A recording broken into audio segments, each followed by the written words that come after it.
मान्यवरांना विनंती करतो की आपण सगळ्यात प्रथम सरस्वती पूजन आपण सुरुवात करीत आहोत. आपल्या शाळेच्या परिरक्षिका सौ गैरे मॅडम, मुख्याध्यापक सर, ज्युनियर कॅडेटचे प्रमुख सचिव सर या शाळेला आपण अनुभवतोय. जोरदार स्वागत करण्यासाठी आपल्या शाळेत एक वेगळा ठसा उमटवलेला आहे. मला माहिती आहे सरांनी सांगितल्याप्रमाणे सुंदर शाळा स्वच्छ शाळा अशा या कवीचं जे हृदय आहे ते खूप मोठं आहे. मराठवाड्याचं सुपुत्र आपण ज्याला म्हणूया, मला वाटतं मराठी साहित्य याच्याबद्दल जेव्हा आपण विचार करतो तेव्हा आपण अनेक ज्या परंपरा सुरू होतात मराठी साहित्याच्या, साधारणपणे मला वाटतं 1960 नंतर मराठी कविता पूर्णपणे बदलली आणि मराठी कवितेच्या जे अनेक प्रवाह निर्माण झाले, मग त्या प्रवाहामध्ये ग्रामीण कविता असेल, दलित कविता असेल, स्त्रीवादी कविता असेल, महानगरी कविता असेल, तर या कवितांमध्ये ग्रामीण कवी म्हणून एक वेगळा बाज निर्माण करणारे 1960 नंतर सार्वजनिक नादो महानू यांच्यानंतर मोठ्या ताकदीने मराठवाड्यातल्या आणि मराठी भाषेमध्ये कविता लिहिणारे जर कोण असतील तर सर इंद्रजित भालेराव सर, जोरदार टाळ्या वगैरे त्याच्यासाठी.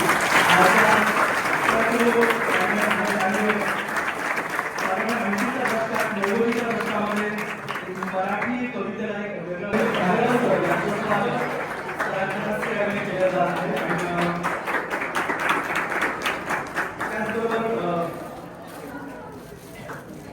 त्याचबरोबर सुंदर असं रेखाचित्र आहे.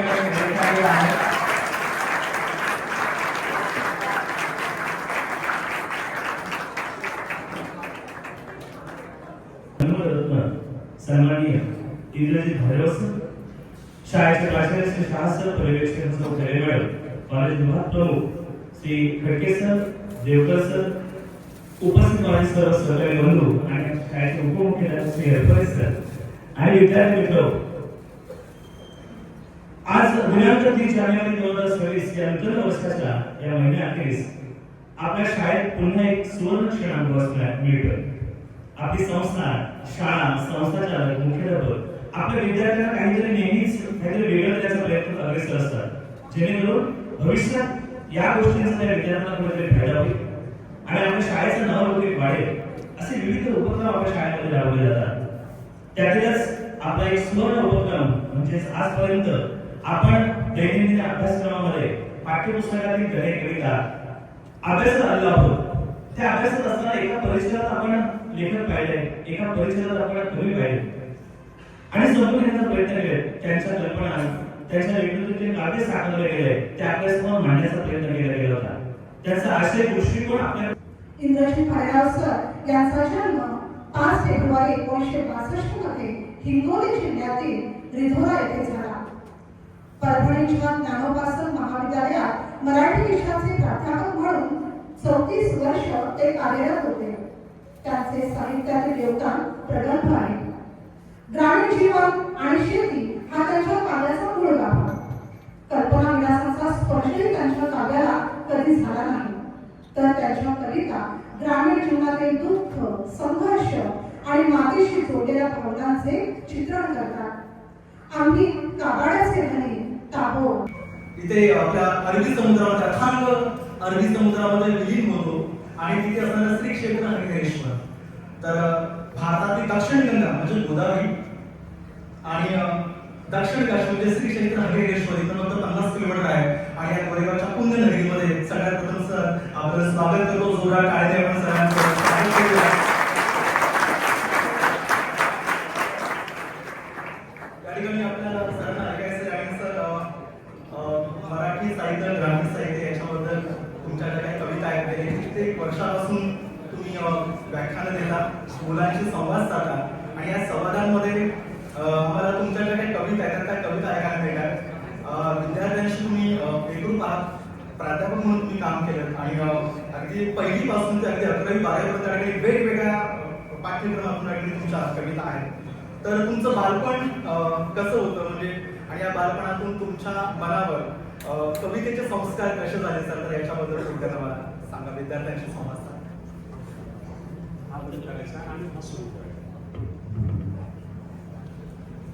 सर्वांना नमस्कार. आपल्या कार्यक्रमाचे अध्यक्ष आणि तुमचे मुख्याध्यापक सर, शाळा सर, मुलाखत घेणारे गोरेगावकर सर,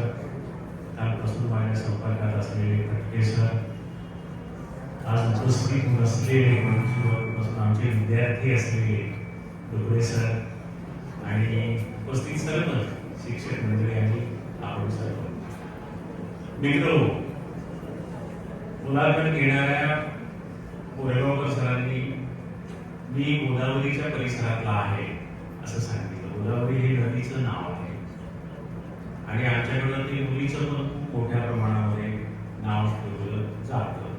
म्हणजे एकनाथ महाराजांच्या मुलीचं नाव गोदावरी होतं. तिथली नदी गोदावरी जी आहे त्या गोदावरीचं नाव त्यांनी ठेवलेलं होतं. आम्हाला तुमच्या योगी जेव्हा माझी बहीण होती तेव्हा मुगडी खेळताना एक गाणं म्हणायची, आंबा पिकतो रस गळतो कोकणचा राजा झिम्मा खेळतो. तुमच्याकडे आहे का हे गाणं? आमच्याकडे पण आहे. आम्ही काही कोकणातले नाही. तुमच्यापासून 600 किलोमीटर दूर राहतो आम्ही. किती? 600 किलोमीटर दूर राहतो. आम्हाला कोकण म्हणजे काय माहिती नव्हतं. तरीही आमची बहीण फुगडी खेळताना हे गाणं म्हणायची, आंबा पिकतो रस गळतो कोकणचा राजा झिम्मा खेळतो. आम्हाला वाटायचं की कोकण काय आहे, हा कोकणचा राजा कोण आहे आणि हा आंबा पिकल्यावर झिम्मा का खेळतो असं वाटायचं आम्हाला. पण आम्हाला कोण सांगणार तेव्हा की कोकण हा आपल्या महाराष्ट्रातलाच एक कोपरा आहे, तो समुद्राला लागून आहे, तिथली शेती माती वेगळी असते, आपली शेती माती वेगळी आहे. हे सगळे संदर्भ आम्हाला तेव्हा कोण समजून सांगणार. पुढं मोठं झाल्यावर मोठी माणसं एखाद्या माणसाचा स्वभाव बदलत नसेल तर त्याच्यासाठी म्हणायचे पळस गेला कोकणा आणि तिसरं पान चुकना. ही म्हण तुमच्याकडे आहे का? तुमच्याकडे नसेल. उलट आमच्याकडे ही म्हण आहे की अरे बाबा पळस कुठेही जाओ, तू कोकणात जरी गेला तरी पळसाला 3 पानं, अशी पण दुसरी एक म्हण आहे. पळसाला 3 पानं ही एक म्हण आहे आणि पळस गेला कोकणा तिसरं पान चुकना अशी पण एक म्हण आहे. तेव्हा पण आम्हाला वाटायचे की हा पळस कोकणात कसा जात असेल, पळस तर झाड आहे, झाडाला कसं चालता येईल. आपण कधी कोकणात गेलो नाही आणि हे झाड कसं काय कोकणात गेलं असेल. पळस गेला कोकणा आणि तिसरं पान चुकना, हा कसा काय कोकणात गेला, हे कोकण काय आहे. नंतर मग आम्हाला 3री-4थीला भूगोलाचं पुस्तक आलं आणि त्या भूगोलाच्या पुस्तकात आलं की हा महाराष्ट्राचा एक कोपरा आहे, डोंगराळ भाग असतो, तिथं डोंगरच डोंगर असतात, झाडीच झाडी असते आणि दऱ्या असतात, शेती खूप कमी असते, तिथली माणसं पोट भरण्यासाठी मुंबईला जातात. हे नंतर आम्हाला भूगोलाच्या पुस्तकातून समजलं. नंतर मग मला लेखन वाचन करू लागल्यावर जयवंत दळवी, रवा दिघे, आरती प्रभू, मधु मंगेश कर्णिक याच्या कादंबऱ्या वाचू लागल्यावर मग कोकणची माणसं कळायला लागली, त्यांचे स्वभाव कळायला लागले. कारण मधु मंगेश कर्णिक यांच्या पहिल्या पुस्तकाचं नावच होतं कोकणी ग वस्ती नावाचं आणि त्याच्यामध्ये प्रामुख्यानं कोकणच्या माणसांची सगळी वर्णनं होती. आणि जयवंत दळवीच्या सगळ्या कादंबऱ्यांमधून कोकण मधली माणसं येत होती. सारे प्रवासी, घडीमधले सगळे प्रवासी हे कोकण मधले होते. मग हळूहळू ते समजायला लागलं. पुढे मी कविता लिहायला लागलो, कविता अभ्यासक्रमात लागल्या आणि मराठी कविता एकदा अभ्यासक्रमात लागली की ती मराठवाड्यात, विदर्भात, पश्चिम महाराष्ट्रात, कोकणात एकच असते. त्याच्यामुळे मग मी यायच्या आधी माझी कविता कोकणात आली. मी कोकणात आलो नव्हतो पण माझी कविता कोकणात आली पाठ्यपुस्तकामधून आणि ही मुलं अभ्यास करू लागली आणि मग ही मुलं चौकशी करू लागली तुमच्यासाठी, कोण बाबा हा कवी, हा आपल्या इकडचा दिसत नाही. आणि मग शाळा सरांसारख्या तेव्हा काही उत्सुक असलेल्या मुख्याध्यापकांना, संस्थाचालकांना असं वाटलं की आपल्या शाळेतल्या पोरांना हा कवी दाखवला पाहिजे. कारण हा सहज इकडे येण्यासारखी शक्यता नाही, 600 किलोमीटर दूर. म्हणून मग तिकडच्या तळकोकणामधल्या सिंधुदुर्ग, रत्नागिरी, कणकवली या भागामधले जे काही माझे मित्र होते, कवी मित्र, मधु मंगेश कर्णिकांनी पहिल्यांदा मला रत्नागिरीला बोलावलं. ते माझ्यावर खूप प्रेम करतात आणि सुरुवातीपासून मला खूप त्यांनी प्रोत्साहन आणि प्रेरणा दिलेली आहे. त्यामुळे मग त्यांनी रत्नागिरीला बोलावलं आणि मग मला कोकण पहिल्यांदा पाहायला मिळालं आणि मग मला कोकण म्हणजे काय ते समजलं. आणि कोकणची माणसं साधी भोळी, हे जे जितेंद्र अभिषेकींनी गायलेलं गाणं आहे ते गाणं मग नंतर माझं सगळ्यात आवडतं गाणं झालं, कारण ही साधी मुळी माणसं माझी मित्र मैत्रीण झाली. ते केव्हापासून, ते प्रवीण बांदेकर पासून, शहान सरांपासून ते तुमच्या गोरेगावकर सरांपर्यंत ही सगळी माणसं अशी जुळल्या गेली. ती कशामुळं? कवितेमुळं. बरोबर आहे ना? म्हणजे साहित्यातून कोकण माझ्यापर्यंत आला आणि माझ्या कवितेतून मराठवाडा कोकणापर्यंत आला. हे मुद्दाम मी सुरुवातीला प्रास्ताविक म्हणून बोललो. तुमचं माझं रिलेशन काय आहे, तुमची माझी सोयरीक काय आहे हे कळावं म्हणून ही सुरुवातीची प्राथमिक जी गोष्ट आहे ती मी सुरुवातीला बोललो. आता सरांनी विचारलेला प्रश्न की तुमचं लहानपण कसं गेलं आणि तुमच्यावर कवितेचे संस्कार कसे झाले. 65 वर्षापूर्वी, म्हणजे खूप जुना काळ आहे तो, 65 वर्षापूर्वी मराठवाड्यातल्या हिंगोली जिल्ह्यातल्या वसमत तालुक्यातल्या रिधोरा नावाच्या गावात माझा जन्म झाला. हे गाव किती मोठं होतं तर मी जन्माला आलो 65 वर्षापूर्वी त्या गावात, तेव्हा ह्या गावाची लोकसंख्या फक्त 200 होती. घरांची संख्या किती होती? फक्त 35 होती. असं एक छोटंसं गाव. त्या गावामध्ये मी जन्माला आलो आणि आम्हाला असं वाटायचं की ह्या आपल्या गावाच्या बाहेर काही नाहीये, कारण आम्ही गावाबाहेर कधी गेलो नाही. नातेवाईकांच्याकडे सुद्धा खूप उशिरा गेलो आम्ही. त्याच्यामुळे आम्हाला वाटायचं की आपलं गाव हे जग आहे, या गावाबाहेर काहीच नाहीये. मग हळूहळू आजोळी जायला सुरुवात झाली. मग हळूहळू बहिणीच्या गावाला, आत्यांच्या गावाला जाऊ लागलो आणि मग प्रदेश करू लागला. इतक्या दुर्गम भागात मराठवाड्यातल्या माझा जन्म झाला आणि ते इतकं छोटं गाव होतं की त्या गावामध्ये वाङ्मयाचे संस्कार होण्याची शक्यता नव्हतीच. ग्रंथालय नव्हती. आमच्या गावात ग्रंथालय हा शब्दच आम्हाला माहित नव्हता. आम्हाला फक्त पाठ्यपुस्तकामधल्या कविता माहित होत्या आणि बाकी पुस्तकामध्ये धडे खूप असतात आणि थोड्या कविता असतात एवढंच माहित होतं. कवितेची स्वतंत्र पुस्तकं असतात, कविता संग्रह असतात हे आम्हाला माहित नव्हतं, कारण आम्ही कधी कुणाचा कविता संग्रह पाहिलेला नव्हता. कधी आमच्या गावात कविता संग्रह कोणी आणण्याची शक्यता नव्हती. त्याच्यामुळे पाठ्यपुस्तकातल्या कविता तेवढ्याच कविता फक्त उपलब्ध होत्या आणि त्या कविता मला खूप आवडायच्या. आम्हाला बहिणाबाई चौधरींची एक कविता अभ्यासाला होती. बहिणाबाई चौधरीची मन नावाची कविता. आता तुम्हाला सुद्धा बहिणाबाईची एखादी कविता अभ्यासाला असेल. सध्या कोणती आहे बहिणाबाईची कविता? बहिणाबाई चौधरी याची कुठली कविता आहे का सध्या अभ्यासाला? आहे ना? असणारच. प्रत्येक पॅटर्न मध्ये कुठंतरी बहिणाबाईची एक कविता असते. तुम्हाला कुठली कविता होती मला माहित नाही. मला मन नावाची कविता होती काय बाळा? बहिणाबाई चौधरीची कविता सर तुम्हाला होती मन होती. तुम्हाला होती ना? म्हणजे मला मन होती. मलाही मन नावाची कविता होती. मन वडाय वडाय उभ्या पिकातलं ढोर, किती हाकला हाकला हिरी येतं पिकावर. मन मोकाट मोकाट त्याले ठाई ठाई वाटा, जशा वाऱ्यानं चालल्या पाण्यावर लहरे लाटा. मन मोकाट मोकाट त्याले ठाई ठाई वाटा, जशा वाऱ्यानं चालल्या पाण्यावर लहरे लाटा. मन जहेरी जहेरी त्याचं न्यार रे तंतर, अरे इच्छू साप बरा त्याने उतारे मंतर. मन एवढ एवढ जसा खाकसाचा दाना, मन केवढ केवढ आभायात मी माया. देवा असं कसं मन, असं कसं रे घडलं, कुठं चेती होता तेव्हा तुले सपन पडलं.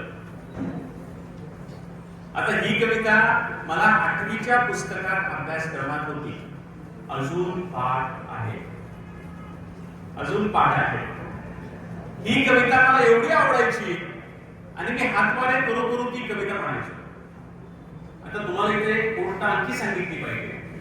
मी मराठवाड्यातला, तुम्ही कोकणातले आणि बहिणाबाई चौधरी मराठवाड्यातल्याही नव्हत्या, कोकणातल्याही नव्हत्या. खानदेश नावाचा एक प्रदेश महाराष्ट्रात आहे. खानदेश माहिती तुम्हाला? खानदेश म्हणजे जळगाव, नंदुरबार आणि धुळे हे 3 जिल्हे मिळून खानदेश होतो. महाराष्ट्राचं वर्णन करताना पूर्वी काय सांगायचे? खानदेश, मानदेश, विदर्भ, मराठवाडा, पश्चिम महाराष्ट्र आणि कोकण हे प्रामुख्याने 6 विभाग सांगितले जायचे. तसा खानदेश नावाचा जो प्रकार आहे त्या खानदेशामधल्या होत्या बहिणाबाई. आणि माणदेशामधलं कोण होतं तर माणदेशामधले व्यंकटेश माडगुळकर होते. त्यांनी माणदेशी माणसं लिहिली, बर्दरवाडी कादंबरी लिहिली, बरोबर आहे ना. तर हे आपल्या महाराष्ट्राचे वेगवेगळे भाग आहेत, त्या भागातून आलेले हे लेखक आहेत. तर या बहिणाबाई चौधरींची ही कविता मला एवढी चांगली म्हणता यायची की माझे वडील मला गावात कुठलाही कार्यक्रम असला, गावात कार्यक्रम म्हणजे काय, हे असा कार्यक्रम या अर्थानं नव्हे, लग्नाचा कार्यक्रम, पौष्याचा कार्यक्रम, टिळ्याचा कार्यक्रम, सोयरिकीचा कार्यक्रम, असा काही कार्यक्रम असला, माणसं जमा झाली की वडील मला म्हणायचे की याला फार चांगली कविता म्हणता येते. मला खांद्यावर बसवायचे आणि घेऊन जायचे आणि त्या लोकांच्या समोर मला म्हणायचे म्हण कविता. आणि मी ती कविता हातवारे करून म्हणून दाखवायचो. लोकांना फार आवडायची, लोक हसायचे, टाळ्या वाजवायचे, मला आनंद वाटायचा. कधी कधी बाहेरचा एखादा शहाणा पाहुणा आला, काही पाहुणे शहाणे असतात, बाहेरून आले की ते शहाणपण शिकवतात आपल्याला, तर त्याला अक्कल घडवण्यासाठी माझे वडील मला एक गोष्ट सांगायला सांगत. ती गोष्ट 2-3 वाक्यांचीच होती, पण तो आलेला पाहुणा परेशान होऊन जायचा. मी त्या माणसाला गोष्ट सांगायचो, त्या गोष्टीला कंपल्शन होतं की मी एक वाक्य उच्चारलं की पाहुण्या तू म्हटलं पाहिजे. गोष्ट सांगणार आजी गोष्ट बरोबर आहे ना. तसं त्या माणसाला म्हटलं की तू म्हणायचं. तसं तुम्ही पण आता म्हणा, बरोबर आहे ना. गोष्ट सांगताना एक होती म्हातारी, ती शिवत होती गोधडी. गोधडी शिवता शिवता तिची सुई हरपली. म्हणल्याला सुई सापडते काय? नाही म्हणल्याला सुई सापडते काय? म्हणल्याला सुई सापडते काय? अरे मी प्रश्न विचारायलो, आता गोष्ट नाही सांगायलो. त्या पाहुण्याला असे प्रश्न विचारायचो, मग तो पाहुणा गडबडायचा, तो गप्प बसायचा. मग मी विचारायचो गप्प बसल्याला सुई सापडते काय? मग तो हसायला लागायचा. मी म्हणायचो हसल्याला सुई सापडते काय? मग तो उठायला लागायचा. मी म्हणायचो उठल्याला सुई सापडते काय? आणि तो परेशान होऊन निघून जायचा. आणि मी म्हणायचो असं पळून गेल्यावर सुई सापडते काय? अशी एक साधी सोपी गोष्ट मला शिकवलेली होती आणि ती गोष्ट मी सांगायचो. आता माझं गाव इतकं लहान होतं की माझ्या गावामध्ये बाकीच्या काही गोष्टी असण्याची शक्यता कमी आहे, पण माझ्या गावामध्ये धार्मिक वातावरण खूप होतं आणि लोकवाङ्मय खूप होतं. मुलांना मी जर तुम्हाला माझ्या लहानपणची गोष्ट सांगितली तर तुम्हाला कदाचित हसू येईल. तर याच प्रश्नात त्याचं तेही सांगतो, चालेल ना? हा सर, ते हवंय आम्हाला, कारण तुमची जन्माची जी कथा आहे ना, ती कथा आम्हाला हवी आहे. कारण मी मगाशी बोलताना बोललो की माझा एक मित्र होता मराठवाड्यातला, कवी शब्बीर म्हणून. त्यांनी पहिल्यांदा मला ही कविता ऐकवली आणि ती ऐकल्याबरोबरच माझ्या अंगावर शहार आले आणि काटा आला. तर ती कविता जरूर या सगळ्या मुलांना, आमच्या सरांना, या मान्यवरांना ऐकायला आवडेल नक्कीच. आणि मी तुम्हाला जी बहिणाबाईची कविता म्हणून दाखवली ना, तर सर एकदा काय झालं की आमच्या, बरोबर आहे ना, पूर्वी काय होतं, पहिली दुसरी तिसरी शिकलं की चौथीला अवघड परीक्षा, बोर्डाची परीक्षा. चौथीची परीक्षा झाली, 5वी 6वी 2 वर्ष शिकलं की 7वीला बोर्डाची परीक्षा. 8वी 9वी 2 वर्ष शिकलं की 10वीला बोर्डाची परीक्षा. अशा बोर्डाच्या परीक्षा म्हणायच्या, त्या परीक्षा फार अवघड असायच्या. या 3 परीक्षा ज्या आहेत त्या मी कसा पास झालो तर तुम्हाला मुद्दाम सांगणार आहे. मोठं गमतीच आहे. चौथीची परीक्षा मी फुकट पास झालो, 7वीची परीक्षा मी ढकल पास झालो आणि मॅट्रिकची परीक्षा मी नापास झालो. मॅट्रिकला मी नापास झालेलो होतो. अरुण शेवतेचं जे पुस्तक आहे, नापासांचे प्रगती पुस्तक नावाचं जे पुस्तक आहे, त्याच्यामध्ये माझा तो धडा आहे. म्हणजे मी मॅट्रिकला नापास झालेला मुलगा आहे. का बरं असं झालं तर इतके दुर्गम भागामध्ये शिक्षकच येत नसत. त्याच्यामुळे हे कळलं. चौथीला फुकट पास कसं झालो तर 1972-73 या शैक्षणिक वर्षात मी चौथीच्या वर्गात होतो.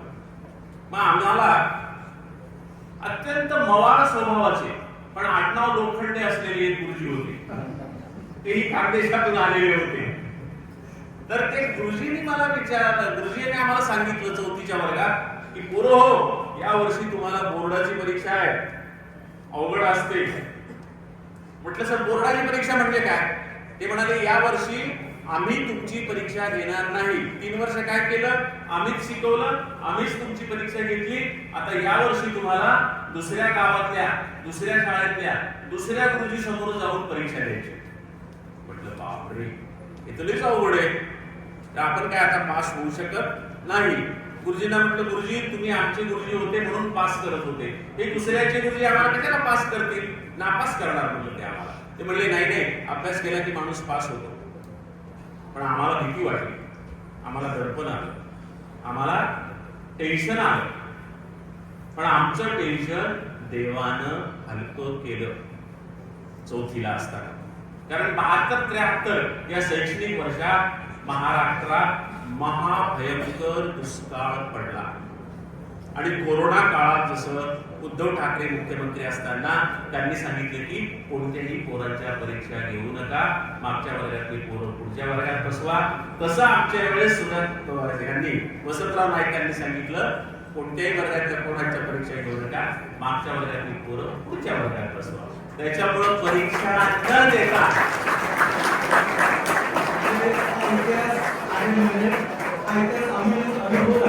तसं तुम्ही सुद्धा तो इतिहास अनुभवलेला आहे. तुम्हाला कोरोनामुळे या मुलांना कोरोना त्यामुळे चौथीची परीक्षा फुकट पास झाली. आता 7वीला गेल्यावर आम्हाला राजहंसाच्या स्वभावाचे पण आडनाव कावळे असलेले गुरुजी स्वभाव राजहंसाचा त्यांचा, आडनाव कावळे होतं. ते कावळे गुरुजी वर्गात आले आणि म्हणाले पोरो यावर्षी तुम्हाला पुन्हा बोर्डाची परीक्षा आहे. म्हटलं आम्हाला माहित आहे बोर्ड म्हणजे काय, दुसऱ्या गावात जाऊन दुसऱ्या काळातल्या दुसऱ्या गुरुजी समोर परीक्षा द्यायची. म्हणाले हो. म्हटलं गाव कोणतं हे सांगा. म्हणाले पूर्णा जंक्शन. चालेल ठीक आहे. कावळे गुरुजीच आम्हाला घेऊन गेले, त्यांच्याच घरी थांबलो आम्ही. कावळे बाई आम्हाला रोज छानपैकी स्वयंपाक करून जेवू घालायच्या आणि कावळे गुरुजी आम्हाला रोज शाळेत घेऊन जायचे. परीक्षा झाली की घरी घेऊन यायचे. पुन्हा कावळे बाई आम्हाला जेवू घालायच्या. 3 दिवस झाले, परीक्षा संपली. शेवटच्या दिवशी गुरुजी म्हणले पोरो पिक्चर पाहायचा का तुम्हाला? आम्हाला माहित नव्हतं पिक्चर म्हणजे काय. इतक्या खेड्यातले पोरं आम्ही, आम्हाला ते म्हणले सिनेमा असतो तुम्हाला पाहायचा आहे का?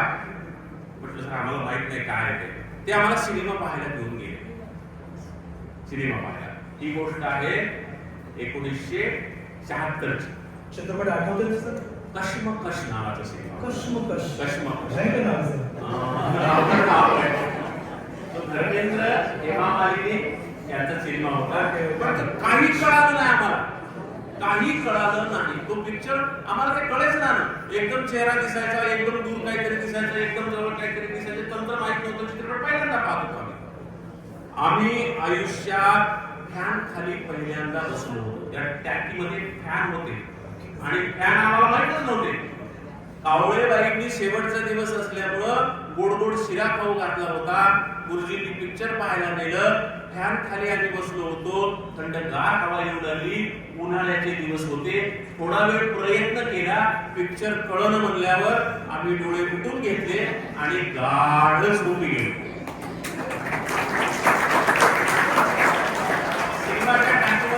गाढ झोपी गेलो. पिक्चर संपल्यावर गुरुजींनी हलू हलू सगळ्या पोरांना उठवलं. उठा रे पिक्चर संपला. आणि मग घरी घेऊन आले गुरुजी. आणि दुसऱ्या दिवशी गुरुजींनी सगळ्यांना आणून आमच्या घरी सोडलं. आमच्या आई वडिलांच्या हवाली केलं. झाली तुमच्या पोरांची परीक्षा. आता जून महिन्यामध्ये निकाल लागणार होता. आमचा निकाल आम्हाला माहित होता, कारण परीक्षा आम्ही दिलेली होती ना. आमचा निकाल आम्हाला माहित होता. आपण 100% नापास होणार आहोत, कारण परीक्षा मी दिली होती, आम्ही दिली होती. पण जून महिना उजाडला आणि कावळे गुरुजींनी शाळेत बोलावून घेतलं आणि ते म्हणाले, पोरो, आम्हाला माहित होता निकाल, म्हणलं गुरुजी म्हणणार, पोरो तुम्ही सगळे नापास झाले असं म्हणणार म्हणलं गुरुजी. पण गुरुजी म्हणले, पोरो हो तुम्ही सगळे जण पास झाले. पास झालं असं कसं काय झालं? आम्हाला भरोसा वाटत नाही. आमचे कावळे गुरुजी कधी कधी चेष्टा करायचे. आम्हाला वाटलं कावळे गुरुजी चेष्टा करायचे. आम्ही सगळे पोरं हेडमास्टरकडे गेलो. बाकर नावाचे हेडमास्टर होते. आम्ही त्या गुरुजीकडे गेलो, हेडमास्टरकडे. त्यांना विचारलं, आम्ही कसे काय पास झालो? ते म्हणले, अरे आम्ही तुमच्या डोळ्यात काही स्वप्न पाहिलेली आहेत.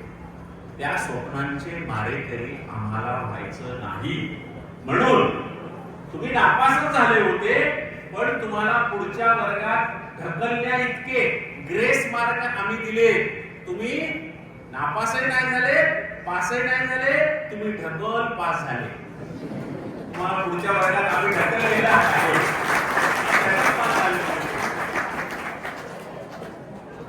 ठीक आहे, ढकल पास तर ढकल पास. पूर्व वडिलांनी आम्हाला हयातनगर नावाच्या गावात शाळेत घातलं. 8वी 9वी 10वी तिथं होतो. 1979 साली मी मॅट्रिकला होतो. 1979 साली. त्या वर्षी ना महाराष्ट्रात दुष्काळ पडला, ना राजहंसाच्या स्वभावाचे कावळे गुरुजी भेटले. त्याच्यामुळे ना फुकट पास झालो, ना ढकल पास झालो, सरळ सरळ नापास.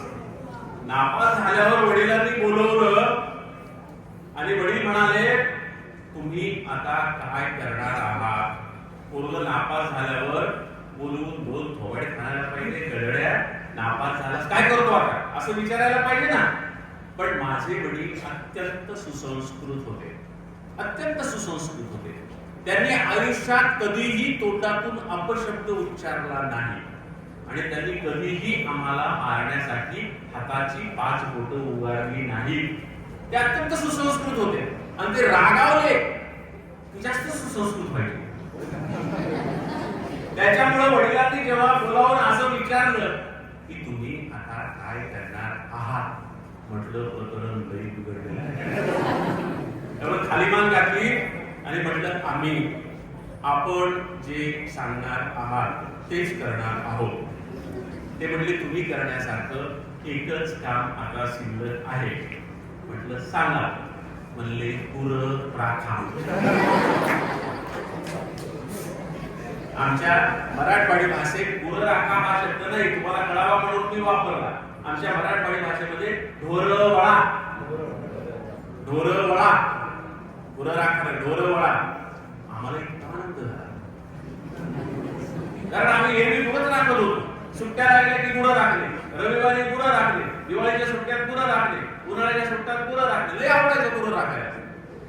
मी वर्षभर इतकी चांगली गुरं राखली, इतकी चांगली गुरं राखली, इतकी चांगली गुरं राखली की गुरं राखणाऱ्यांच्या त्या वर्षी जर कोणी स्पर्धा घेतल्या असत्या तर महाराष्ट्रात मेरिट मध्ये माझा नंबर पहिला.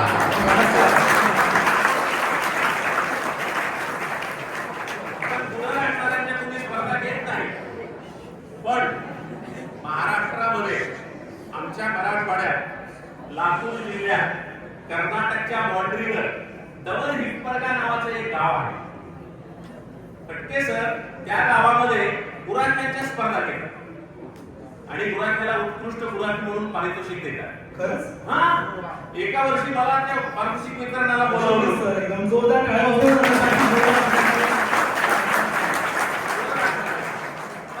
पारितोषिक द्यायला गेल्यावर मला असं वाटलं की त्या वर्षी जर कुणी गुरु राखणाऱ्या स्पर्धा घेतल्या असत्या तर एका गावात काय महाराष्ट्रात माझा पहिला नंबर आला. तर तुम्ही म्हणा की गुरु राखण्यात कसा पहिला नंबर आला असता. खरंय, पण मी कशी गुरु राखायची हे जर तुम्हाला सांगितलं तर तुमच्या लक्षात येईल की खरंच महाराष्ट्रात पहिला नंबर आला असता. मी गायींना कधीही काठीनं मारलं नाही, कारण प्रत्येक गुराखीच्या हातात काठी असते. ते गायी सोडतात आणि त्यांना काठीनं मारत मारत शेतात नेतात. गाय पिकात गेली की काठीने मारून तिला बाहेर काढतात. मी कधीही हातात काठी घेतली नाही. मी गोठ्यात जायचो, आमच्या खंडीवर गायी होत्या, त्यांची विरडी सोडायचो, मी पुढे चालायचो, माझ्या गायी माझ्या पाठीमागून यायच्या. बाकीच्या गुराख्यांचं कसं असतं, गाई पुढं आणि त्यांना हाकत हाकत गुराखी मागून.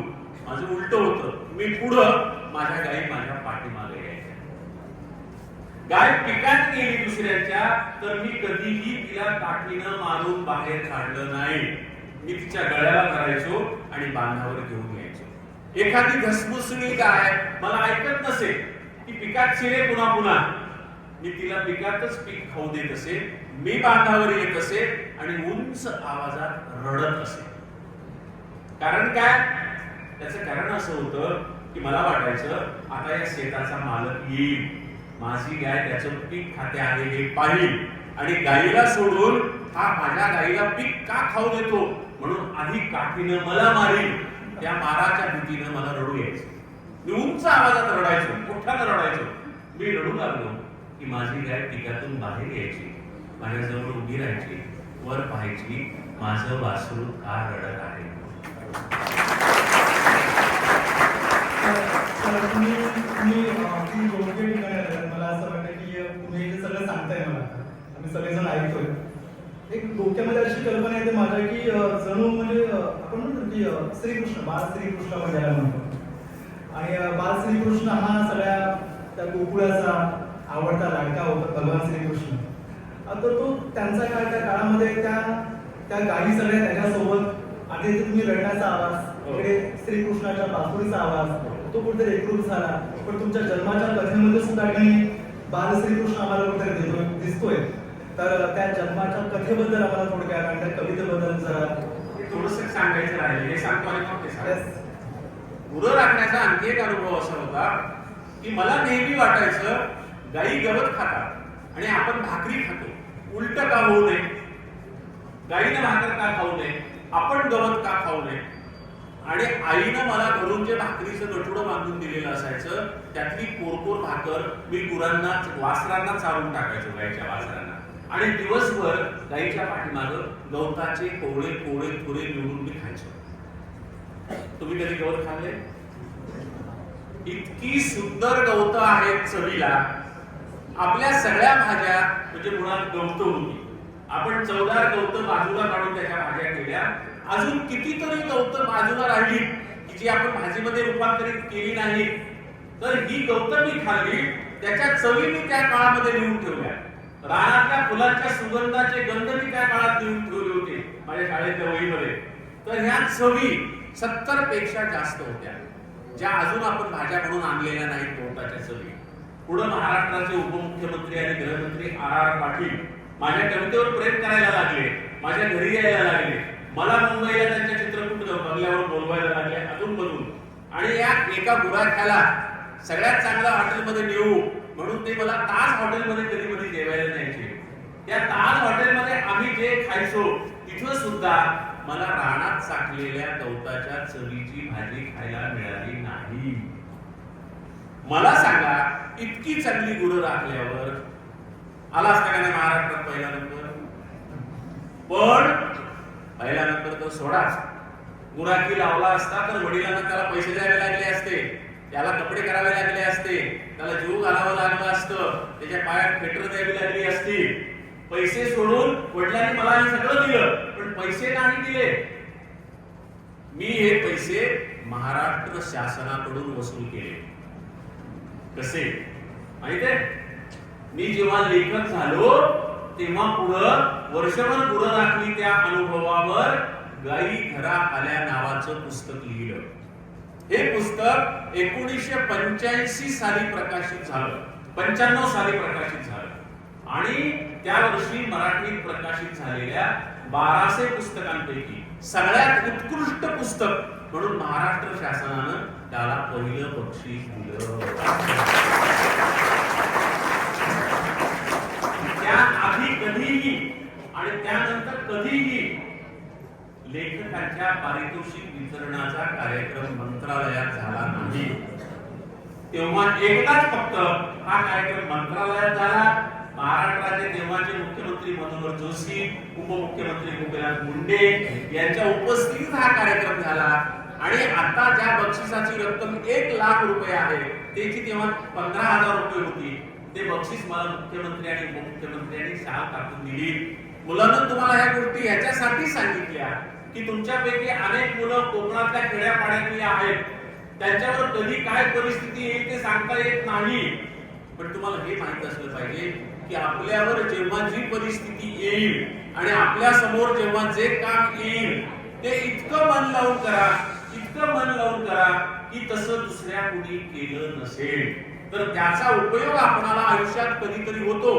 गुरं राखताना मी जर हिंमत खचून बसलो असतो की माझ्यावर गुरं राखण्याची वेळ आलेली आहे तर मी पुढे कवी झालो असतो काय, आज पाहुणा म्हणून तुमच्या समोर आलो असतो काय, तुमच्या पुस्तकात कविता अभ्यासाला लागली असती काय, नसती लागली. आणि म्हणून तुम्हाला ही गोष्ट सांगितली की हे असं नसतं. तर हे आपण जेव्हा आपल्या कुठल्याही गोष्टीला, आपल्या आयुष्यातल्या कुठल्याही संकटाला धैर्यानं आपण समोर गेलो तर त्याच्यातून उलट चांगल्याच गोष्टी निघतात. मी गुरं राखायचो सर, त्यावेळेस माझी रानात गुरं राखणारी आणखी एक मैत्रीण होती आणि ती कैकाडी समाजाची होती, भटक्या विमुक्त, आणि तिचं नाव होतं हिरा. आणि ही हिरा जी होती त्या हिराचं व्यक्तिचित्र मी सगळ्या पुस्तकात लिहिले गाई घरा आल्यामध्ये. आणि हे व्यक्तिचित्र तेवढा तुकडा पाडून त्या पुस्तकातला कर्नाटकच्या मॅट्रिकच्या अभ्यासक्रमात 25 वर्ष होतं. कर्नाटकच्या आणि यानंतर या मुलाला मुद्दाम सांगितलं पाहिजे. आणखी एक सर तुम्ही म्हणालात वाचनाचं महत्व आपल्याला सांगायचं आहे. कारण आजकाल एक गोष्ट आपल्याला दिसून येते की मुलं वाचनापासून थोडेसे परावृत्त झालेले आहेत. कारण आता सोशल माध्यम, आपण मीडियम किंवा आपण मोबाईल वगैरे याचं जास्त प्रस्त वाढत चाललंय आणि वाचनाकडे दुर्लक्ष होत चाललंय. त्याच्याबद्दल मुलांना मी खूप वाचायचो. तर वाचायचं सोडा, माझं लहानपणी पाठांतर फार होतं. पाठांतर मला किती आणि काय काय पाठ होतं. मी जसं तुम्हाला सांगत होतो ना की मी फुकट पास झालो, ढकल पास झालो, नापास झालो, तुम्हाला खुदू हसू येत होतं. पण त्याच वेळी मला काय येत होतं हे जर मी तुम्हाला सांगितलं तर कदाचित तुम्हाला आश्चर्य वाटेल. मी 5वीच्या वर्गात असताना मला संपूर्ण भगवद्गीता संस्कृत मधून 700 श्लोक, 18 अध्याय मुखपाठ होते.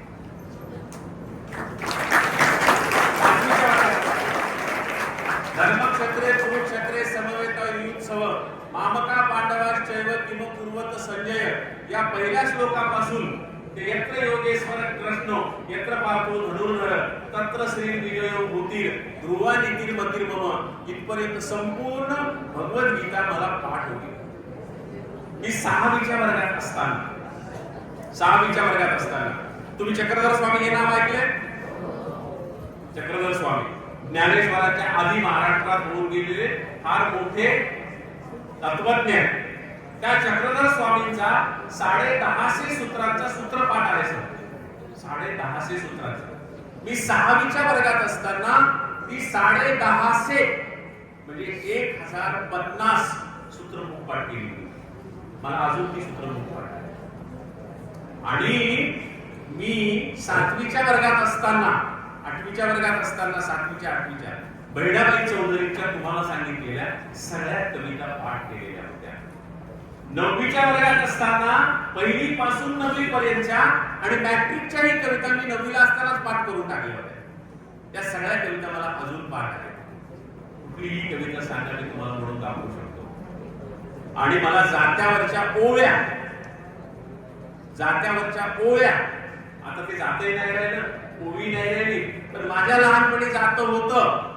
अधून मधून मी आई बरोबर, बहिणी बरोबर, वहिनी बरोबर जात्यावर दळायला बसायचो आणि त्यांच्या सोबत त्या म्हणत असलेल्या ओव्या म्हणायचो, पाठ करायचो. मला इतक्या ओव्या पाठ होत्या की किती पाठ होत्या मलाच माहिती होतं. कारण त्या पाठ होत्या, बोलायच्या कशा. सर एकदा मी विद्यापीठात शिकायला गेलो ना, आंबेडकर विद्यापीठामध्ये, ही गोष्ट आहे 1985. विद्यापीठात शिकायला गेलो. मला विद्यापीठात शिकवायला प्रभाकर मांडे नावाचे सर होते, ज्यांना पुढे त्यांच्या लोकसाहित्याच्या अभ्यासासाठी पद्मश्री पुरस्कार मिळाला. ते प्रभाकर मांडे आम्हाला लोकसाहित्य शिकवायला होते. एखाद्या लोकसाहित्याच्या तत्वाच्या विशदीकरणासाठी एखाद्या ओवीची गरज पडली तर मांडे सर म्हणायचे इंग्रजीत अशा अर्थाची एखादी ओवी म्हण रे. मी वर्गात उठून उभं राहायचो आणि एकाच अर्थाच्या 10 ओव्या म्हणून दाखवायचो. ते मला म्हणायचे एक मन म्हटलं तर 10 ओव्या म्हणतोस, तुला किती ओव्या पाठ आहे? म्हटलं सर पाठ आहे त्याच्यामुळे किती आहेत माहित नाही. त्यांच्या टेबलवर 212चं रजिस्टर पडलेलं होतं. मला म्हणाले हे रजिस्टर घेऊन जा आणि तुला पाठ असलेल्या ओव्या लिहून आण. इथे रजिस्टर घेऊन गेलो. आंबेडकर विद्यापीठामध्ये वसतिगृह क्रमांक 1 खोली क्रमांक 93 होती माझी. त्या खोलीवर गेलो आणि मी मला पाठ असलेल्या ओव्या लिहित बसलो. एक दिवस संपला, एक रात्र संपली, दुसरा दिवस संपला, दुसरी रात्र संपली, तिसरा दिवस संपला, तिसरी रात्र संपली, पण माझं ओव्या लिहिणं संपलं नाही. रजिस्टर संपलं. रजिस्टर संपल्यावर चौथ्या दिवशी काही मी वर्गामध्ये वर्गात मांडे सरांना रजिस्टर नेऊन दिलं. 5व्या दिवशी मांडे सरांनी वर्गात मला विचारलं की इंग्रजीत तुला किती ओव्या पाठ आहेत माहिती आहे? त्यांना म्हटलं सर नाही ना, मला सगळा वेळ लिहिण्यात गेला. ते म्हणले माझी सगळी रात्र मोजण्यात गेली. म्हणाले तुला किती ओव्या पाठ आहेत? किती ओव्या पाठ आहेत? ते म्हणले सर तुला इंग्रजीत जात्यावरच्या 2000 ओव्या पाठ आहेत.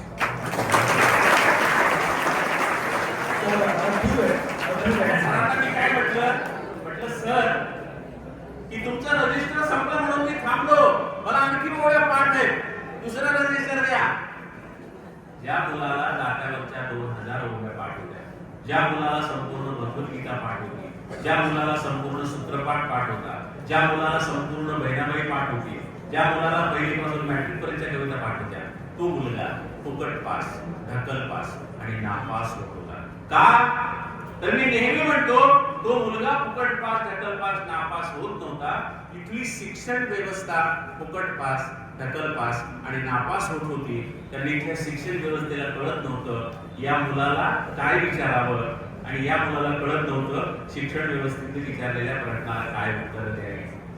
त्याच्यामुळे फुकट पास, ढकल पास ना. मी मेरिटचा विद्यार्थी होतो सर. तुम्हाला हसू येईल कदाचित मुलांना नाही, पण मी मेरिटचा विद्यार्थी होतो कायम. तरी फुकट पास, ढकल पास, नापास आम्हाला खरा इतिहास आहे. मेरिटचा विद्यार्थी कसा होतो? मी मॅट्रिकला जेव्हा होतो 1979 साली, त्या वर्षी हयातनगर नावाच्या गावातल्या शाळेमध्ये मॅट्रिकला 14 का 18 मुलं होती. आम्ही सगळीच्या सगळी नापास झालो. एकही मुलगा पास नाही झाला आणि नापास मुलांपैकी सगळ्यात जास्त मार्क मला होते. त्याच्यामुळे मी शाळेमध्ये मेरिटमध्ये पहिला होतो. नापास मुलांमध्ये सगळ्यात जास्त मार्क्स तुम्हाला होते. मी हे वैशिष्ट्य ठेवले सर की मी जिथं आहे, ज्यांच्या सोबत आहे त्यांच्यामध्ये मी कायम पहिला आहे. मी कॉलेजला गेलो, बहिणीस कॉलेज वसमतला. मला डिग्रीला जे 45% मार्क होते, पण संपूर्ण कॉलेजमध्ये कोणाला 45% मार्क मिळाले नाही. म्हणून सगळी बक्षिसं मला मिळाली. माझा नंबर पहिला होता. मार्क मिळत नसं. मी विद्यापीठात गेलो ना मराठी MA करायला, मला सर जेमतेम 60% म्हणजे जेमतेम फर्स्ट क्लास होतो मी. पण आमच्या संपूर्ण 8 जिल्ह्यात तेव्हा कुणालाही तेवढे मार्क मिळाले नाही. त्याच्यामुळे सगळी सुवर्ण पदक आणि सगळे अण्णाभाऊ साठेच्या नावाचं सुवर्ण पदक होतं, वाघो मायदेवाच्या नावाचं सुवर्ण पदक होतं, वाल कुलकर्णीच्या नावाचं सुवर्ण पदक होतं. कारण आमची पहिली वाल कुलकर्णी ही तिन्ही सुवर्ण पदक मला मिळाली. त्याच्यामुळे मी मेरिटचाच विद्यार्थी होतो, पण तरीही फुकट पास, ढकल पास, नापास हा माझा इतिहास होता. हे तुम्हाला मुद्दाम सांगितलं की आपण आपलं टार्गेट ठरवून मी नापास, फुकट पास, ढकल पास झालो तरी मला एवढ्या कविता का लिहिता येतात? त्याचं कारण माझा कवितेचा नाद, माझं पाठांतर, माझं हे सगळं त्या काळातलं पाठांतर याचाच मला परिणाम होतो, याचाच मला उपयोग झाला ना. त्याच्यामुळं आपण पाठांतराला कधीही कचरू नये. पाठ केल्या पाहिजे गोष्टी. मी तुम्हाला हे सांगितलं, पण मी तुम्हाला न सांगितलेल्या गोष्टी इतक्या आहेत मला पाठ असलेल्या, तुम्हाला त्याचं पण आश्चर्य वाटेल.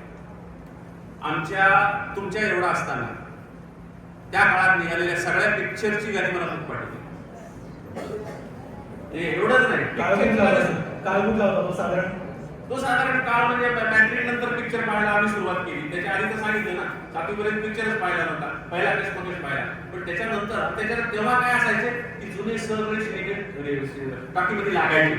त्याच्यामुळे आमच्या आधीच्या पिढीचे सगळे सिनेमे आमच्या पाहण्यात आले. म्हणजे राज कपूर वगैरे सगळ्यांचे सिनेमे मॅट्रिक शोला लागायचे, आम्ही ते पाहायचो.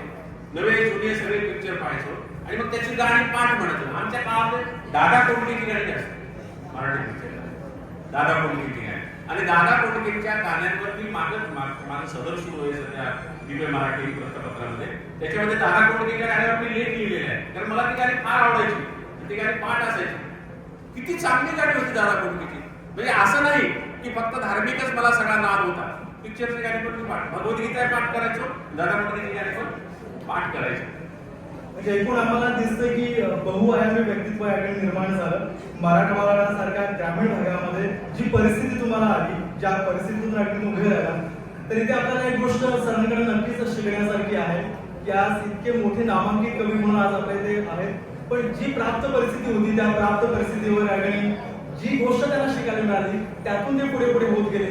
ज्या परिस्थितीनुसार ते आज इथे आपल्यासमोर उभे आहेत, तर त्या परिस्थितीचा परिणाम म्हणून एक वेगळे कवी म्हणून तुम्ही या ठिकाणी उभे राहिला त्या ठिकाणी. तर ती ग्रामीण संस्कृती, ग्रामीण विचार, मला वाटतं त्या ग्रामीण लोकगीतं सुद्धा या ठिकाणी तुम्ही खूप त्यावेळेला ऐकलेली आहेत आणि बऱ्याच कार्यक्रमातून ती लोकगीतं सुद्धा मी तुमची ऐकलेली आहेत. तर एक 2-4 लोकगीतांचं जर तुम्ही या ठिकाणी जर सादरीकरण केलं तर मुलांना नक्कीच ती लोकगीतं या ठिकाणी आम्हाला आवडतील. म्हणून काय नाही मग आपण सर बोलण्याचा थोडा आवाज ऐकतोय, ठीक आहे. कारण तुमचा माझा हा पहिला परिचय आहे का?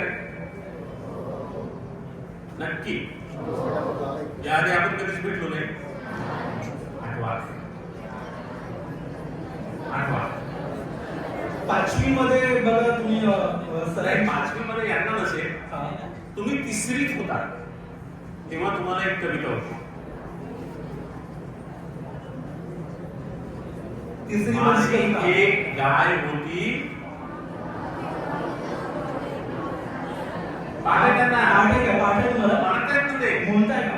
म्हणताय माझी एक गाय होती सर, बाकी पुढची होती म्हटली माझी एक गाय होती, हिला होते वासरू, तोच माझा दोस्त होता, त्याला कसे विसरू. त्यांना पाठ आहे ती कविता.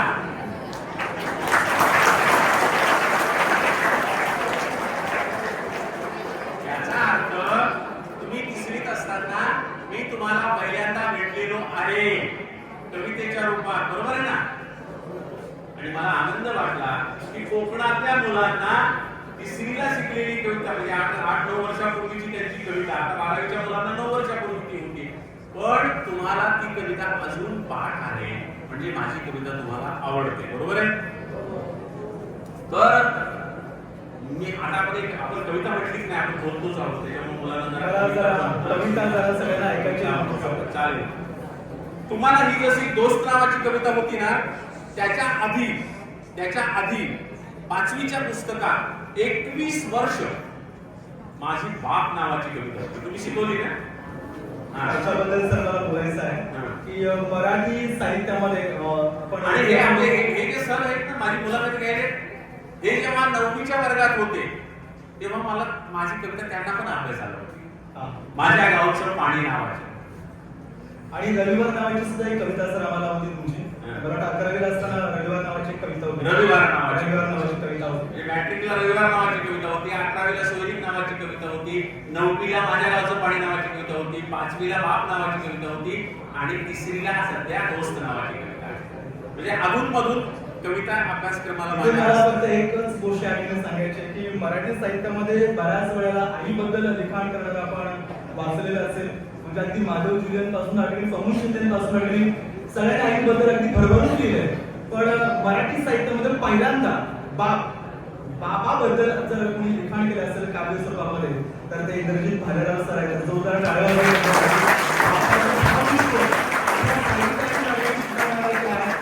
जवळजवळ 21 वर्ष म्हणजे मराठी पाठ्यक्रमामध्ये, मराठी पाठ्यपुस्तकामध्ये, महाराष्ट्र राज्य मराठी पाठ्यपुस्तकामध्ये जवळजवळ 21 वर्ष, म्हणजे इतक्या पिढ्या ठिकाणी आपण म्हणूया की त्यांनी ही कविता पिढ्यांना ती कविता सलग अभ्यासाला होती.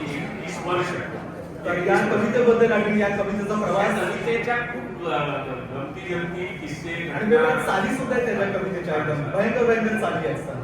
तर त्याच्याबद्दल सुद्धा आणखी मुलांना सांगायला आवडेल आम्हाला. ही कविता अभ्यासाला होती ना, तर प्रत्येक शाळेत मी गॅदरिंगला गेलो की सर मला वेगळ्याच चालीत ती कविता ऐकायला मिळाली, वेगळ्याच चालीमध्ये ऐकायला मिळाली.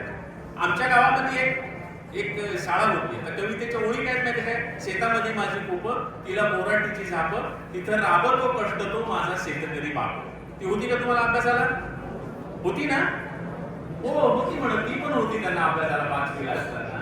तर ती जी कविता आहे, ती कविता वेगवेगळ्या चालीमध्ये म्हणायची. आमच्या गावातल्या एका शाळेत मी गेलो पहिल्यांदा, तेव्हा मला कुठली चाळ ऐकायला मिळाली माहितीये? शाळेमध्ये गेलो तर आमचे ते गुरुजी म्हणाले, सर आमच्या मुलांनी फार चांगली बसवली तुमची कविता, ऐकता का? म्हटलं हो. मग 2 मुलं आली, सावधान उभं राहिली माईक समोर आणि त्यांनी कविता म्हणायला सुरुवात केली.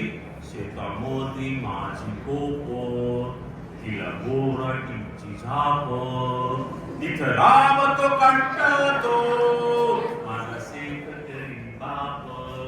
शेतामध्ये माझी कोप.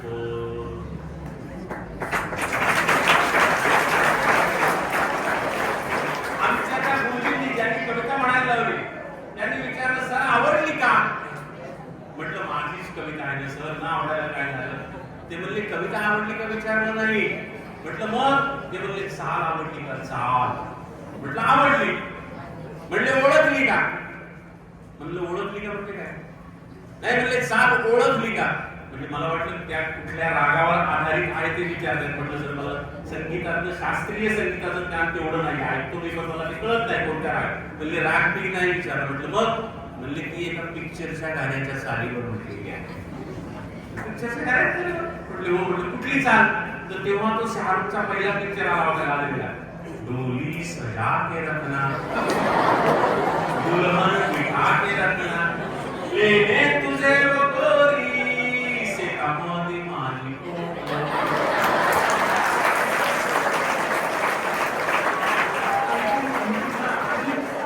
बऱ्याचशा चाली अशा ऐकायला चांगल्या आहेत. खूप सारे ऐकले.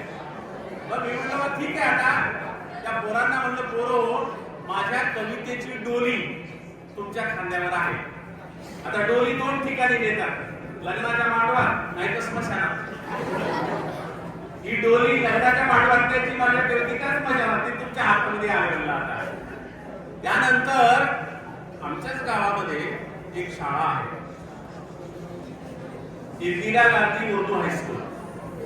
तिथले सर आमच्या कॉलेजमध्ये प्राध्यापक होते, म्हणजे तिथले संस्था संचालक ते आमचे सहकारी होते. तो बोला अरे इंग्रजी में राव तुम्हारी कविता क्या स्कूल में लगी है क्या जी? मतलब हाँ जी. तो हमारे हेडमास्टर बोल रहे थे कि तुम्हारी कविता स्कूल में है 5वीं को, तो तुम हमारे स्कूल में आते क्या? मतलब हाँ जी.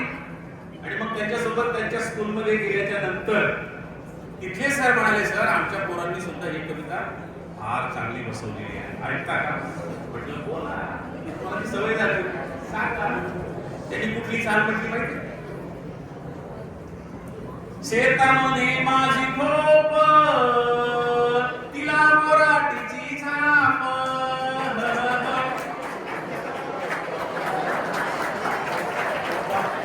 ओळखली ना चाल? चाल ओळखली ना? तुम तो ठहरे परदेसी, साथ क्या निभाओगे. कारण ते उर्दूचे पोरं होते, त्यांनी कव्वालीच्या चालीत म्हटली मस्त पैकी. कव्वालीच्या चालीत. सर मी तुम्हाला सांगितल्याप्रमाणे दूर दूरची निमंत्रण येऊ लागली. एकदा मी बेळगावला डायरेक्टर नाथपै व्याख्यानमालेसाठी चाललो होतो. त्यांच्या नावाची व्याख्यान मला बेळगावला घेतली झाली. तर जाताना मला एक फोन आला की इंग्रजीत बालेराव बोलतात का? म्हटलं हो. म्हटले तुम्ही उद्या बेळगावला चालणार ना? म्हटलं हो. म्हटले तुम्ही आमच्या शाळेसमोरून जाणार आहात. म्हटलं तुमची कुठली शाळा? ते म्हणले कोल्हापूर जिल्ह्यामध्ये गडहिंग्लज तालुक्यामध्ये उत्तूर नावाचं गाव आहे आणि तिथे आमची शाळा आहे. म्हटलं सर मग काय करायचं ते म्हणजे आमच्या शाळेसमोरून चालला, तुमची 5वीच्या पुस्तकात कविता आहे, तर जाता जाता थोडा वेळ तुम्ही आमच्या शाळेत 5वीच्या मुलांना भेटून जा. म्हटलं ठीक आहे. आम्ही गेलो की इतकी सुंदर शाळा होती. ती मुलं वर्गात नव्हती बसवलेली सर, बाहेर अमराई होती शाळेसमोर. कोकणला लागूनच असलेला भाग आहे. शिवाजी सावंताचा आजरा बिजरा कोकणला लागून असलेले भाग होतो. सुंदर आमराई होती. त्या आमराईमध्ये सगळी पोरं बसलेली होती. साने गुरुजींच्या आदर्शातून सुरू झालेली राष्ट्रसेवा दलाची ती शाळा होती. त्याच्यामुळे सगळ्या पोरांच्या डोक्यावर साने गुरुजी सारख्या टोप्या होत्या. आणि तिथल्या श्रीकांत नाईक नावाच्या मराठीच्या सरांनी मला बोलवलं होतं. आजगावकर म्हणून हेडमास्तर होते आणि कांबळे म्हणून मराठीचे गुरुजी होते. ते मराठीचे गुरुजी म्हणाले, सर आम्ही एक सुंदर चाल बसवलेली आहे तुमच्या कवितेला, आधी ऐका. म्हटलं ऐकवा. पहिली चाल मला त्या पोरांनी विचारली होती पिक्चरची, मला आठवली नाही किंवा ओळखता आली नाही. दुसरी चाल मी तुम्हाला विचारली, तुम्ही ओळखली, तुमचं ठेरे परदेशी. आता ही तिसरी चाल तुमच्या गुरुजींना विचारली आणि त्यांना ओळखता येते का ते पाहू. कारण तुमचे गुरुजी लहान लहान असताना त्यांनी पाहिलेल्या पिक्चर मधल्या गाण्याची ही चाल आहे. त्याच्यामुळे ही चाल म्हणून दाखवताना गुरुजी लोकांनी काय करायचं, चाल आठवून ठेवायची. जे गुरुजी ही चाल ओळखतील त्या गुरुजींना बक्षीस देऊ.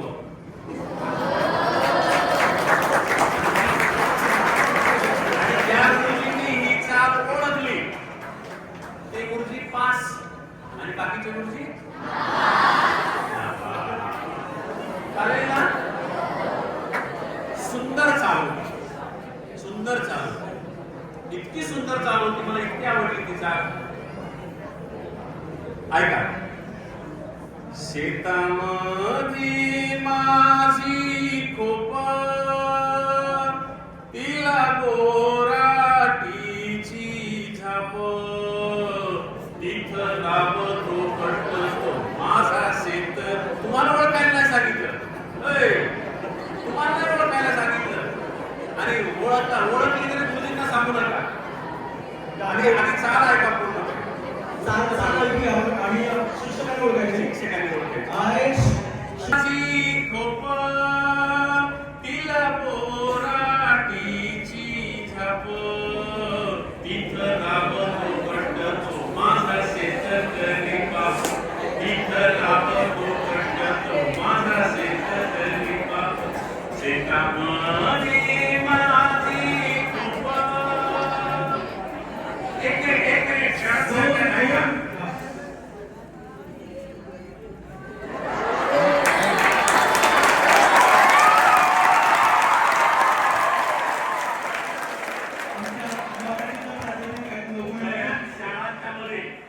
बऱ्याच शाळांच्या मध्ये नाही ओळखतात मी चाल, तुमची शाळा पास झाली.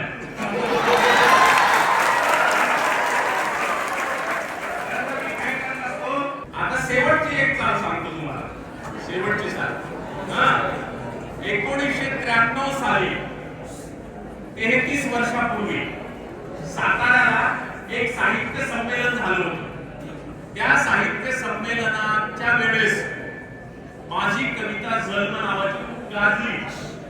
मला अनेक लोक भेटले. त्याच्यामध्ये एक माणूस होता गुटक्या वाणाचा, वयस्क, खादीचे कपडे अंगावर घातलेला, खादीची टोपी, खादीचं जॅकेट.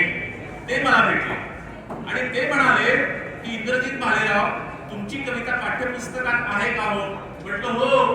ते म्हणाले आमच्या मुख्याध्यापकांनी मला सध्या निरोप पाठवलाय की इंद्रजित भालेरावांना आपल्या शाळेत आमच्या येतं का पहा. मी म्हटलं आपण कोण. ते म्हणाले की तर्कतीर्थ लक्ष्मण शास्त्री जोशी. मी लगेच त्यांच्या पायावर हात ठेवून त्यांना नमस्कार केला. म्हटलं सर माझं किती भाग्य की तुम्ही साक्षात मला तुमच्या शाळेत बोलवताय. जाऊयात आपण. ते दुसऱ्या दिवशी त्यांच्या गाडीत घेऊन म्हणलं तुमचं गाव कोणतं. वाईला घेऊन गेले. राज्य पाठशाळा नावाची संस्कृतची शाळा आहे. सगळी मुलं संस्कृतचा अभ्यास करणारी. त्या मुलांनी माझी कविता कशी म्हटली माहितीये. सांगायचंय ना. चाल आहे चांगली चाल. बाप पुंडलिक वरदा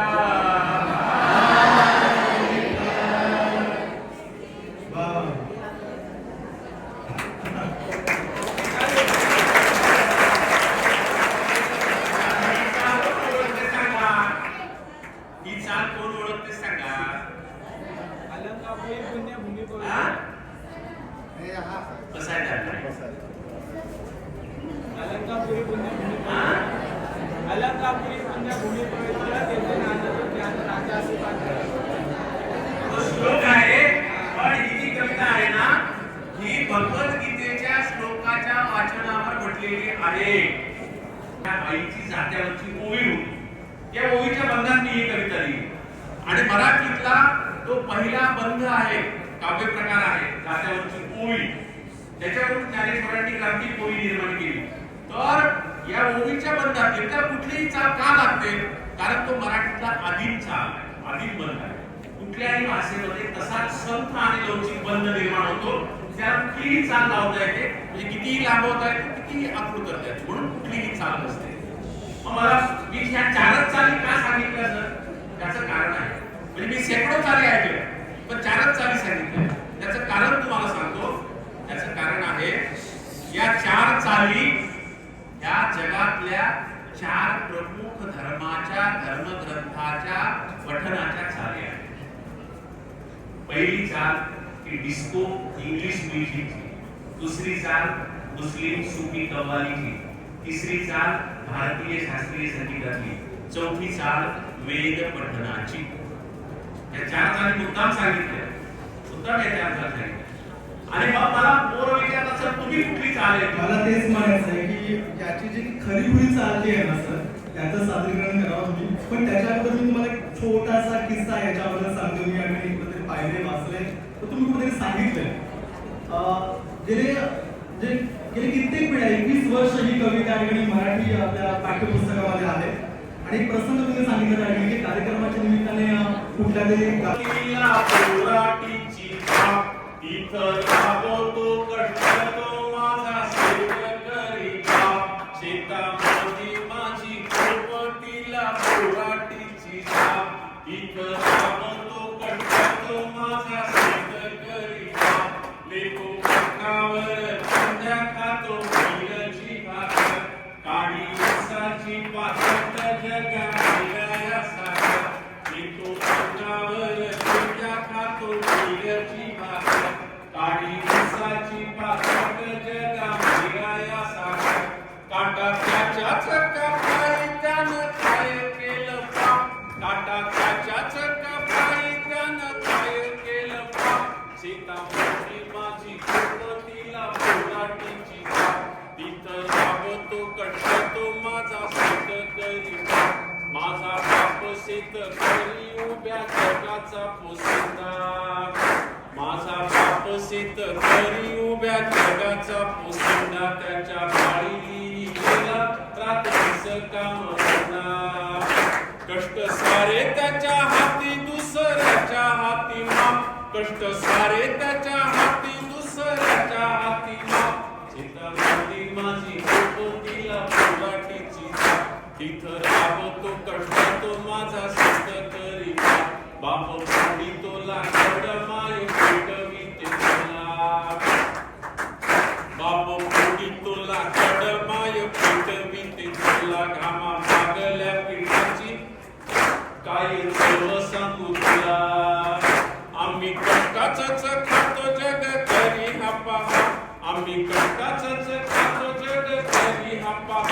शेतामध्ये माझी पोपटीला पोराटीची छाप. तिथं राबतो कष्ट तो माझा शेतकरी बाप. शेतामध्ये माझी पोपटीला पोराटीची छाप. तिथं राबतो कष्ट तो माझा शेतकरी बाप. माझा शेतकरी बाप. माझा शेतकरी बाप.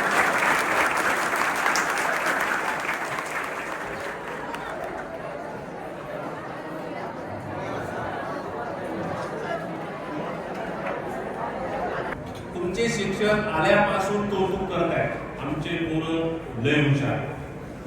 शहा सर तर असं सांगलं की आमचे पोरं आमच्या पोरासारखे पोरं महाराष्ट्रात कुठल्याच शाळेत नसतील, असं तुमचं सुरू आहे. अरे हो रे, आपण मुख्याध्यापकांची शिक्षकांची परीक्षा घेतली. बेटे हो, तुमची परीक्षा अजून घ्यायची नाही. येऊ तुमची परीक्षा.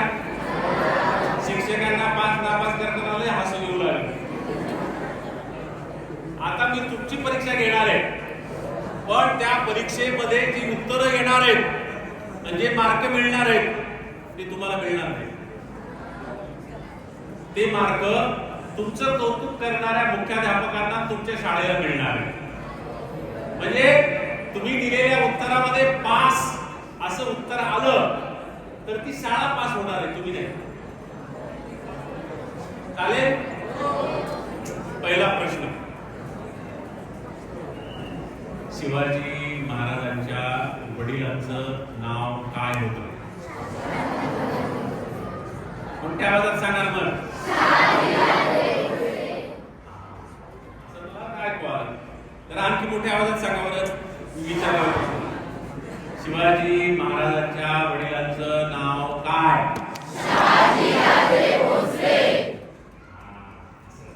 आता दुसरा प्रश्न, शिवाजी महाराजांच्या मुलाचं नाव काय? सर, प्रश्न 4च विचारणार आहे मी. 100 मार्क. शिवाजी महाराजांच्या आईचं नाव काय?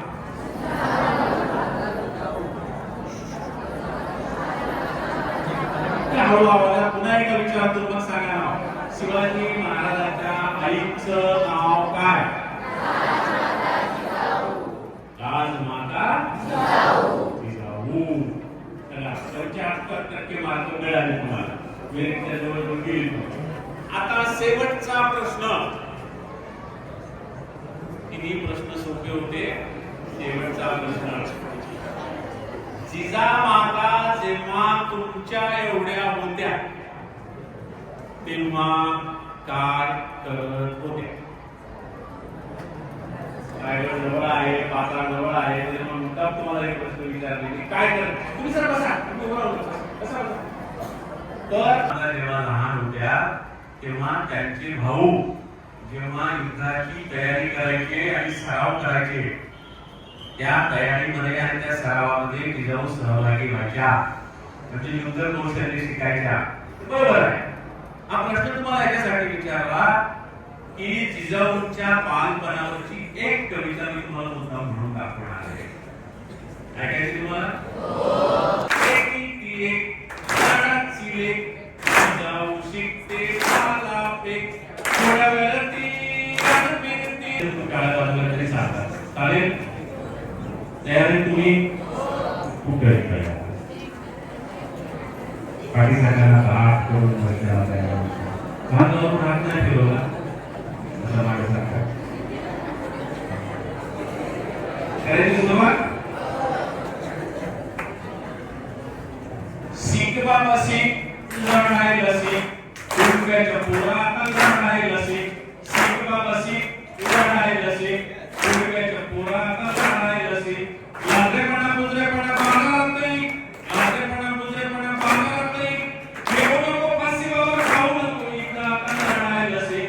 मागं मागं नको पुढं सारायला सीख, मागं मागं नको पुढं सारायला सीख. आता आता नको आता लढायला सीख बाबा, लढायला सीख. सीख बाबा सीख, लढायला सीख, उडक्याच्या पोरात लढायला सीख, उडक्याच्या पोरात लढायला सीख. कोट्यावधी कर्ज घेतली घालायची पोर, कोट्यावधी कर्ज घेतली घालायची पोर. पुढे घेतली त्याच्याकडे कधी ना बोल बाबा पडवायला सीख. सीख बाबा सीख, पडवायला सीख. घेतलेली कर्ज सारी पडवायला सीख बाबा, लढायला सीख. सीख बाबा सीख, लढायला सीख, उडक्याच्या पोरात लढायला सीख, उडक्याच्या पोरात लढायला सीख. उलटा होणं सगळं आहे की सरकारच्या मान, उलटा होणं सगळं आहे की सरकारच्या मान. त्याच्यामुळे जीवन तुझा पडला लहान बाबा, पाडायला सीख. सीख बाबा सीख, पाडायला सीख. निवडून दिलं त्याला पाडायला सीख बाबा, लढायला सीख. सीख बाबा सीख, लढायला सीख, उडक्याच्या पोरात लढायला सीख. जातीला दिस आणि होईल एक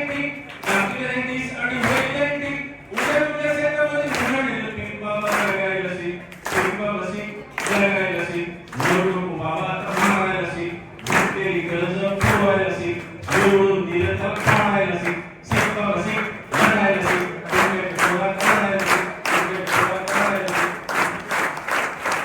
तर या कवितेबद्दल मी काही तुम्हाला सांगितलं होतं की शेतकऱ्यांच्या संघटनेसाठी शेतकऱ्यांना बळ देण्यासाठी त्यावेळेस जे कामगार नेते होते शेतकऱ्यांचे नेते होते सरघोषित आहेत यांनी सगळ्यांना सांगितलं होतं की शेतकऱ्यांना बळ देण्यासाठी त्यांना आवाज देण्यासाठी तुम्ही काव्य रचना करा आणि अतिशय उत्तमरित्या शेतकऱ्यांचा अँकर करून ही कविता संपूर्ण देशभर गाजली आहे सर.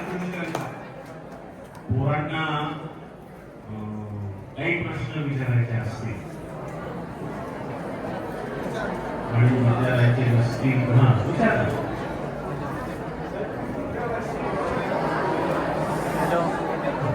हा बस काय आम्हाला विचारतोय की मी कविता लिहायला कधी सुरुवात केली. मी कविता लिहायला 4थीच्या वर्गात असताना सुरुवात केली. 4थीच्या वर्गात असताना आम्हाला शिवाजी महाराजांचा इतिहास होता. त्याच्यामध्ये तानाजी महाराजांचं महत्व होतं. तेव्हा मी पहिला पोवाडा लिहिला होता. धन्य तानाजी शिव पुणे शहर तेथीला किल्ला जिंकण्याला जिंकिला कोणाला किल्ला जिंकिला कोणाला किल्ला असं त्यामध्ये ते 4थीला असतानाच मी ती एक पोवाडा लिहिलेला होता. तिथपासून मी माझ्या कविता लिहिण्याला सुरू पुढे खूप आहे गोष्टी सांगण्यासारख्या. ते थोडक्यात सांगायचं म्हणजे 4थीला असताना शिवाजी महाराजांचा इतिहास वाचतो. खरं तर तुम्हाला एक सांगण्यासारखी गोष्ट, खरं तर शिवाजी महाराज आमच्या मराठवाड्यात कधीही आले नाही आणि त्या मराठवाड्याची त्यांनी इकडे आले नाही कारण त्याचा तो प्रदेश नव्हता. तो प्रदेश निजामाच्या आधिपत्याखाली होता. पण तरीही आमच्याकडे शिवाजी महाराजांचं प्रचंड आकर्षण होतं, अजूनही आहे. त्याच्यामुळे 4थीला असताना शिवाजी महाराजांचा इतिहास वाचून ही कविता लिहायला सुरुवात केली. आणखी काही प्रश्न तुम्हाला विचारायचे? शिक्षकांमध्ये मी सांगेन की कोणाला प्रश्न विचारायचा का इकडे मराठीचे शिक्षक मराठीच नाही तर विज्ञान गणित आणखी कुठलाही विषय शिकवणारे असणारे शिक्षक की ज्यांनी इंग्रजी भालेराव सरांच्या ठिकाणी कविता अनुभवलेली आहे. तर ठीक आहे. आता आपण काय वेगळा प्रयत्न करतोय जरा समजून घ्या तुम्ही आणि इतक्या सगळ्या लोकांसोबत चाल गाणं म्हणजे त्यांना थोडंसं वेगळं सांगणं पाहिजे करतो. तुम्हाला सांगायला ओके तर ठीक आहे. बाप ही कविता आहे आणि एका काळामध्ये तो इतकी शिकवायला असल्यामुळे कुठेतरी त्यावेळेला आली होती. तर सुरुवात करूया. शेतामध्ये माझी खोप तिला बोराडीची झाप. शेतामध्ये माझी खोप तिला बोराडीची झाप. तिथं राबतो कष्ट तो तिथे राबतो कष्ट तो माझा शेतकरी बाप. शेतामध्ये माझी खोप लेतो अंगावर चिंध्या खातो मिरची भाकर. काळी उसाची पाचट जग मिळाल्या साखर. काटा त्याच्याच कपाळी काटा त्याच्याच कपाळी. त्यानं काय केलं बाप शेतकरी माझा बाप. शेवटच करू लागले बाप फोडतो लाकड माय पेटविते चुल्हा. बाप फोडतो लाकड माय पेटविते चुल्हा. पीठ मागल्या घामाची पीठ मागल्या घामाची काय चव सांगू तुला. आम्ही कष्टाचंच खातो जग करी हाप हाप. आम्ही कष्टाचंच खातो जग करी हाप हाप. तिथं राबतो कष्ट तो तिथे राबतो कष्ट तो माझा शेतकरी बाप. शेतामध्ये माझी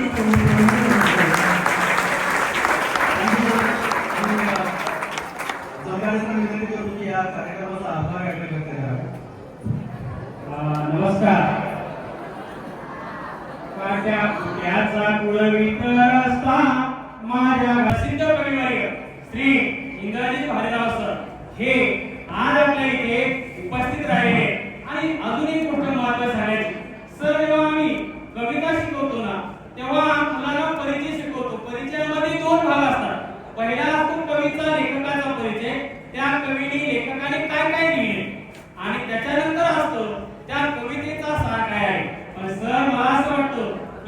तुमच्या रूपाने आमच्या इथे सर्व विद्यार्थी इथून पुढे का होईना पण विद्यार्थी कवितेचा असो किंवा पाठाचा परिचय निश्चितच चांगल्या पद्धतीने अभ्यासतील. नेमकं कवी लेखक काय असतो हा तुमच्या रूपाने आज आम्हाला प्रत्यक्षात अनुभवायला मिळाला. त्याबद्दल मी आमच्या शाळेच्या वतीने संस्थेचे आभार मानतो. तसेच आमच्या शाळेचे उपमुख्याध्यापक श्री अल्पले सर, त्यानंतर पर्यवेक्षक सौ खैरे मॅडम, विभाग प्रमुख श्री खडके सर व आमचे सर्व शिक्षक बंधू आणि भगिनींनो या कार्यक्रमाला आवर्जून उपस्थित राहिले. तसेच तुम्ही सुद्धा सहन केलं त्याबद्दल तुम्हा सर्वांचे मी आभार व्यक्त करतो. आणि पुढील कार्यक्रमाची सूत्र परत एकदा श्री गोरेगाव सरांकडे स्वाधीन करतो. धन्यवाद. धन्यवाद सर. आपण सगळ्या शिक्षकांचे आभार मानतो. गेल्या 2.25 तासापासून लहान लेकरं तुम्ही इतक्या वेळ स्वस्थ बसणं शक्य नसतं, पण तरीही तुम्ही 2 तास 2.25 तास एवढ्या शांतपणे बसला. शांतपणे म्हणावं लागेल. त्याबद्दल तुमचे सगळ्यांचे मी खूप खूप आभार मानतो. मी 3-4 कविता म्हटल्या, पण मी शेतकऱ्यांच्या जीवनावर 500 कविता लिहिलेल्या आहेत. गाई घरा या नावाचं पुस्तक आणि इतर पुस्तकं आहेत. ही सूचना शिक्षक आणि पालकांसाठी आहे. या सभागृहाच्या पाठीमागच वरच्याच मजल्यावर माझ्या पुस्तकाचा स्टॉल लावलेला आहे. शिक्षकांनी आणि कुणाला विद्यार्थ्यांना वाटलं तर त्याला भेट द्या. त्यांना मला उत्सुकता आहे, त्यांनी ते घ्यायला हरकत नाही. समग्र 500 कवितांचं देखील सारेगाम नावाचं पुस्तक आहे. इतरही पुस्तकं आहेत. पुन्हा एकदा सगळ्यांचे आभार. 2 मिनिटं. समोर पहा, सगळेजण समोर पहा. पाठी सगळ्यांना ताट करा, हात जोडा, डोळे मिटा आणि ग्रंथमाय बाप, ग्रंथ माझे गुरु, ग्रंथमाय बाप, निवविती ताप, हृदयासी, ग्रंथ माझे सखे, जीवन सांगाती, ग्रंथ माझे सखे, जीवन सांगाती, आयुष्याये गती, ग्रंथामुळे, ज्ञानेश तुकोबा, फुले बाबा सावंत, ज्ञानेश तुकोबा, फुले बाबा सावंत, ग्रंथातून आज भेट देती, ग्रंथांनी फेविली, संस्कृती जिवंत, ग्रंथांनी फेविली, संस्कृती जिवंत, म्हणूनच ग्रंथ नित्य घ्यावे, ग्रंथ खरीदावे, ग्रंथ उरी घ्यावे, ग्रंथ खरीदावे, ग्रंथ उरी घ्यावे, ग्रंथ भेट द्यावे,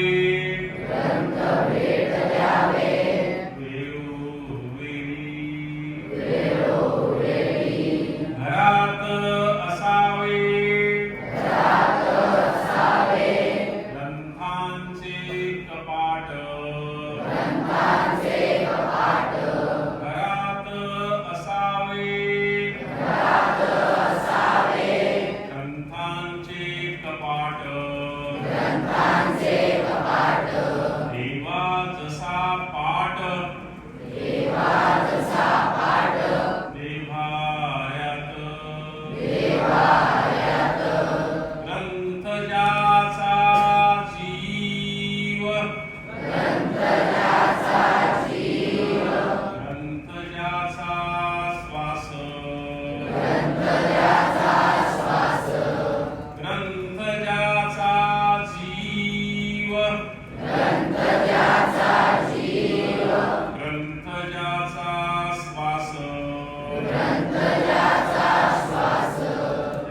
नमस्कार.